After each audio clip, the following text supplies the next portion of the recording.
Hey everyone, I'm your average guide Sahil Gogna. Welcome back to another video. तो आज की video होने वाली है most demanded video about electrical and computers master at Concordia university. और आज इसको आंसर करने के लिए आने वाला है मेरे फ्रेंड सुशांत, जो कि रिसेंटली ग्रेजुएट होने वाले हैं कंकोडिया यूनिवर्सिटी से। So without any delay let's get started.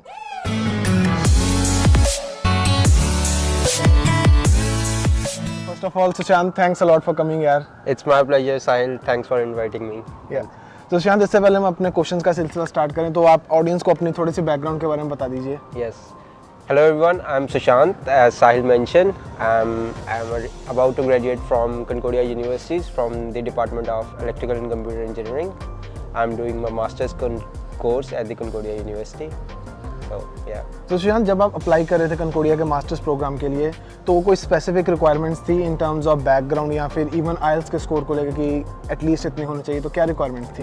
As such कोई हार्डकोर रिक्वायरमेंट नहीं थी, बट वो आइल्स के लिए हमें एक 6.5 बैंड्स एट मिनिमम चाहिए था, जिसमें हमें 6 बैंड्स इन ईच मॉड्यूल की रिक्वायरमेंट थी।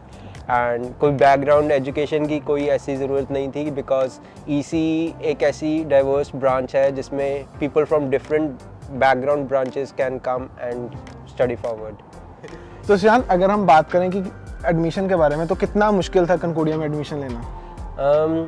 आई वोंट से कि इट वाज डिफ़िकल्ट, बट जैसे एक मिनिमम रिक्वायरमेंट्स आइल्स की जैसे अभी हमने बात करी, उसके बाद लाइक आपको एक एसओपी लिखनी होती है। Like it has to be a really good SOP कि like you have to explain कि why you want it, like you really need to be clear in your head like what you exactly what you want. So अगर आपको computer side में जाना है तो आपको explain करना पड़ेगा कि लाइक अभी तक आपने कंप्यूटर में जाने के लिए क्या क्या स्टेप्स उठाए हैं और what was your educational background. अगर एजुकेशनल बैकग्राउंड कंप्यूटर में नहीं भी था तो आपने उसमें आगे जाने के लिए आपने क्या स्टेप्स किए, कोई प्रोजेक्ट बनाया, कोई इंटर्नशिप करी, और any particular job in computer field, like things like that you have to be pretty clear in your mind. So अगर सुशांत इतनी ज़्यादा रिक्वायरमेंट्स है तो आपको क्या लगता है कि अगर कोई बंदा बिल्कुल ही फ्रेशर हो कि just graduated from bachelors from Indian university या फिर, तो क्या वो इजीली एडमिशन ले सकते हैं या फिर कुछ इसके भी स्पेसिफिक रिक्वायरमेंट्स थी?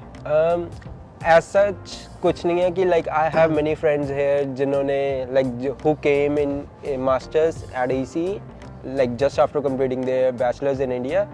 So and some of them like they don't have any job experience, and I don't think it was difficult. It was just like as I said before, like you really have to write a very good SOP and maintain a certain CGPA in your bachelor's.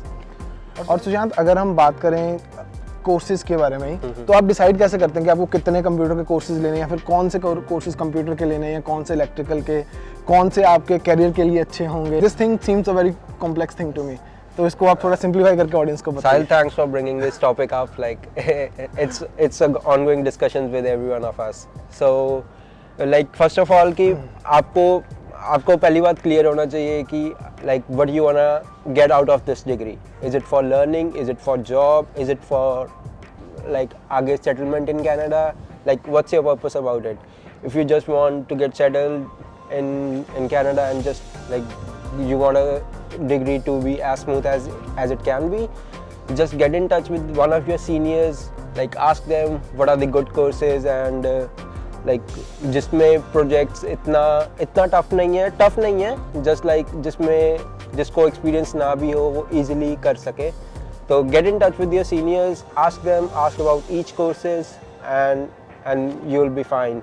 But if you really want to learn, like अगर जो बंदा fresher है and they want to pursue in computer engineering like field, so we have like EC branch has like different courses like software engineering. They start with very basic, so you can take software engineering in your first term, and taking that as a prerequisite you can level up your skills in computer engineering, like by taking on programming on cloud or model driven, and for someone who has already some experience in computer engineering and they wanna increase their skill level, where they can also choose like doing a course on neural networks or on data structures and algorithms. Like it's very diverse over here. Okay Sushant, ये तो आपने बात करी computer side के बारे में कि बिल्कुल बेसिक से लेकर एडवांस लेवल के कोर्सेज हैं, और इवन करियर स्पेसिफिक भी है कि अगर आपको एआई में जाना है या फिर एमएल में जाना है, राइट। तो अगर हम बात करें इलेक्ट्रिकल के पार्ट की या इलेक्ट्रॉनिक्स के पार्ट की, तो जब मैं खुद एक इलेक्ट्रॉनिक्स इंजीनियर हूँ, तो जब मैं अपनी बैचलर्स के बारे में याद, क्या वैसे ही कोर्सेज आपको यहाँ पे भी आके करने पड़ेंगे जिसमें आपको सिर्फ क्रैम करना पड़ेगा? यहाँ पे मतलब इलेक्ट्रिकल पार्ट का क्या कल्चर है? एक्चुअली जैसे अभी हमने बात करी कि हमें 2 कंसंट्रेशंस मेन करनी होती है। तो एक फॉर एग्जांपल अगर आपने एक कंप्यूटर चूज़ कर ली एंड दूसरी लाइक जो साहिल कह रहा है कि लाइक इसमें semiconductors and everything courses like actually mean by concentrations, ये मेरे को भी कि जिनके इतने टोटल कोर्सेज है ईसीई डिपार्टमेंट में, they are divided into different concentrations. Okay. So for semiconductors there's a special concentration, and for communication and there's special separate concentration जिसमें सारे telecommunication, TCP/IP like all these things in that. Computer engineering में अलग है, फिर linear system के courses है उसमें सारे अलग है। तो ऐसे different concentration बांटी गई है। और कि जो जहाँ तक admission requirements की बात है, तो आपको इन सभी concentration में से 2 करनी है और ईच में से 3 कोर्सेज करने हैं। So coming back to our original question, जो हम इलेक्ट्रिकल के बारे में बात कर रहे थे, तो कितना हार्ड होता है कि इलेक्ट्रिकल के सब्जेक्ट्स हैं, इलेक्ट्रॉनिक्स के सब्जेक्ट्स को कंप्लीट करना? इज इट कम्प्लीटली थ्योरेटिकल जैसा हम इंडिया में करते थे, या फिर यहाँ पे कुछ प्रैक्टिकल भी होता है? I think it's more about personal interest. अगर किसी को इंटरेस्ट है उस फील्ड में जाने का, they will find it interested. And for people like us, Sahil, I don't think like it's good for us, but we have to cram it. But ऐसा नहीं है कि like बहुत difficult भी है, like अगर मतलब जहाँ तक अभी मैं पढ़ रहा हूँ तो जैसे जैसे पढ़ता जा रहा हूँ, like it's easy, like if you try to understand things, it's good. So like for people like us who are actually interested in computer science field, right? तो वो लोग अपने मेजर कोर्सेज जो हैं वो कंप्यूटर साइंस की तरफ कर सकते हैं, बट जो कंपल्सरी कोर्सेज हैं वो इजी कोर्सेज ले सकते हैं इलेक्ट्रॉनिक्स। Exactly, that's right. और सुशांत, अगर हम बात करें ओवरऑल आपके एक्सपीरियंस के बारे में in terms of the environment Concordia provides, तो आपके प्रोफेसर्स वहाँ पे कैसे थे? तो जो आपके कलीग्स थे, जो आपके साथ स्टूडेंट्स थे, तो वो किस लेवल के थे? कि हर कोई एक्सपीरियंस था या was it a mix level of experiences? अभी लाइक कोविड के कारण like we all are stuck in remote study, but before that I was lucky to spend like 7 to 8 months at Concordia offline. So I had many friends who were doing their masters with like 10 years of experience and who was doing their masters just after their bachelors. So I think that's a pretty mixed ratio, but there are very less people who, I would say like 30 to 40% people students are experienced, and 50 to 60% are just after completing their bachelors. Okay. So Sushant, electrical part की तो बात होगी कि आपका कितना interest है, आप उसको परस्यू कर सकते हैं।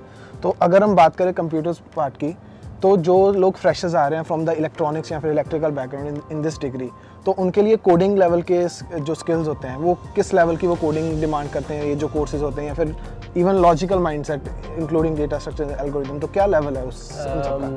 लाइक आई वुड से कि अगर आपको कंप्यूटर साइट पे जाना है, तो आई डोंट थिंक यहाँ पे आपको एक कोडिंग की एक्सपीरियंस चाहिए ही चाहिए। It's good that you have, but it's not a requirement, because as I said earlier that you can start from taking basic courses and then you can increase your skill set, but as such it's not a requirement in Concordia or any of the projects that we do, because here we are taught from the basic and we take it from there. Okay. अब सुशांत, आप अपना personal opinion बताना। मैं आपसे एक बात पूछने जा रहा हूँ कि is it advisable to have some years of experience before pursuing masters, specifically this one, electrical and computers? कि आपको क्या एक्सपीरियंस हो, क्योंकि आपके पास एक्सपीरियंस था, कि आपको लगा कि आपको 1 साल का और एक्सपीरियंस लेना चाहिए था, या फिर आपको ये भी लगा कि मैं काश बैचलर से पहले ही आ जाता तो you would have saved 1 year? तो क्या एक्सपीरियंस था आपका? Personally, I think that having an experience of 1 to 1.5 years is pretty good. Not because that's a requirement or something. It's because one gets clear in their mind in which direction they have to follow their career, so that they can choose their study in that direction. For example, if I work as a software engineer and I don't like it, then why would I pursue a degree in that direction? I can think of something else that where my interest lies. So in that way, I would suggest like having an experience of 1 to 1.5 is good. Okay तो सुशांत, अब अगर हम बात करें cost of the degree की, तो आपको overall मतलब पूरे 2 साल की आपको कितनी कॉस्ट पड़ी? $15,000 is around 2 semester fees, and the total cost of the degree is around $30,000 approximately. So Sushant, इससे पहले हम अपनी कन्वर्सेशन को एंड करें, any final advice for electrical and computer aspirants? I would just say like don't think too much. Quebec is a very beautiful, Montreal is very beautiful. Like it will be a good experience if you're thinking, or do you have any second thoughts about Concordia? Because it's in Montreal or Quebec, आपको किसी ने बोला कि like यहाँ पे French की बहुत दिक्कत है, लाइक कुछ भी है, आई थिंक साहिल भी यहाँ पे कब से रह रहा है, लाइक मेरे को भी अराउंड 2 years होने वाले हैं, तो we found it very beautiful. ऐसी कोई दिक्कत नहीं है, पार्ट टाइम जॉब्स में कोई मुश्किल नहीं है यहाँ पे. Like just keep doing your best and you'll find your way, nothing else. Exactly. मैंने फ्रेंच को लेकर और पार्ट टाइम जॉब्स को लेकर ऑलरेडी 2 सेपरेट वीडियोस बनाई हुई हैं जिसमें मैंने सब कुछ एक्सप्लेन किया हुआ है, तो आप लोग जाके वो भी देख सकते हैं. But it was a very insightful talk Sushant. Thanks a lot for coming and sharing your valuable experience. Thanks so much Sahil. मेरे को सीरियसली इस वीडियो की बहुत लोगों की रिक्वेस्ट आई थी, बिकॉज तुम्हें पता है इलेक्ट्रॉनिक्स एंड इलेक्ट्रिकल के बच्चों का क्या इंडिया में होता है. I hope my answers help you guys. Thank you so much. I am pretty much sure कि बहुत हेल्पफुल होंगे. Thanks Sushant. Thank you. So guys, ये थी मेरी आज की video about electrical and computer masters at Concordia university. I hope आपको video अच्छी लगी, और अगर आपको ये वीडियो अच्छी लगी तो चैनल को सब्सक्राइब करिए. अगर बहुत अच्छी लगी है तो अपने दोस्तों के साथ शेयर करना. सो मिलते हैं अगली वीडियो में. Till then stay safe.